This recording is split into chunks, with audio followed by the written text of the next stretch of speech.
অনেকেই ভাবেন face mask ব্যবহার করছি তাহলে আর ফেস ওয়াশের দরকার কি, কিন্তু ফেস মাস্ক আর ফেস ওয়াশ দুটির কাজ কিন্তু একই নয়। ফেস মাস্ক কখনোই ফেস ওয়াশের বিকল্প কোনো প্রোডাক্ট হতে পারে না। ফেস ওয়াশের কাজ হলো স্কিনের ওপরের অয়েল, সানস্ক্রিন, মেকআপ, ডার্ট এবং পলিউশন পরিষ্কার করা। অন্যদিকে ফেস মাস্ক হলো স্কিনের একটি ট্রিটমেন্ট স্টেপ। এটি আপনার স্কিন কনসার্ন অনুযায়ী deep cleansing, access oil control, hydration, soothing বা পোর কেয়ারে অতিরিক্ত সাপোর্ট দিতে সাহায্য করে। অর্থাৎ ফেস ওয়াশ স্কিনকে পরিষ্কার করে আর অন্যদিকে ফেস মাস্ক স্কিনকে টার্গেটেড কেয়ার দেয়। আর তাই প্রথমে ফেস ওয়াশ, তারপরে ক্লিন ও ড্রাই ফেসে ফেস মাস্ক ব্যবহার করবেন। আর একটি ভুল অনেকেই করেন, কেউ 5 মিনিটেই ফেস মাস্ক ধুয়ে ফেলেন, আবার কেউ মাস্ক পুরোপুরি শুকিয়ে শক্ত হয়ে যাওয়ার পরেও অনেকক্ষণ রেখে দেন। সাধারণভাবে ফেস মাস্ক 10 থেকে 15 মিনিট রাখাই যথেষ্ট, অথবা প্রোডাক্টের নির্দেশনা অনুযায়ী ব্যবহার করুন। কারণ খুব কম সময় রাখলেও যেমন ইনগ্রেডিয়েন্ট সঠিকভাবে কাজ করার সুযোগ পায় না, ঠিক তেমনি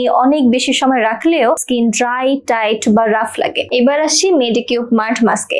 মার্ট মাস্কের সবচেয়ে বড় সুবিধা হলো এটি এক্সেস অয়েল, ক্লগড পোরস এবং ইমপিউরিটিস পরিষ্কার করতে সাহায্য করে। তাই বিশেষ করে অয়েলি কম্বিনেশন এবং ক্লগড পোরস স্কিনের জন্য এটি খুব ভালো একটি মাস্ক হতে পারে।